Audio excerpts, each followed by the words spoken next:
Всем привет, okay Vinar. Today guys, I'm going to show you how you can download Sony Vegas Pro 18 for free, and this method is working guys, so if this helps, make sure to like and subscribe. So the first step is you want to come to the link in the description and click download, and because I've already done it, I won't do it again.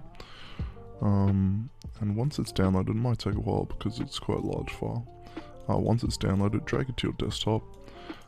Right click and extract here. Give it a second again to load. Once it's extracted, open up the file and open the setup application. This is going to be the main base of what you're downloading. Make sure to remember where you download it to.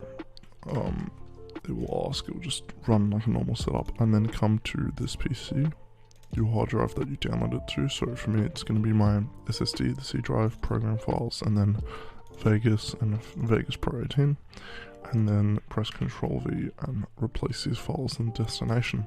This is the crack. This means that you won't need a license key when you use the actual application, and now you can open it up and it should work. So thank you guys very much. If you enjoyed and this helped, make sure to like and subscribe. Thank you.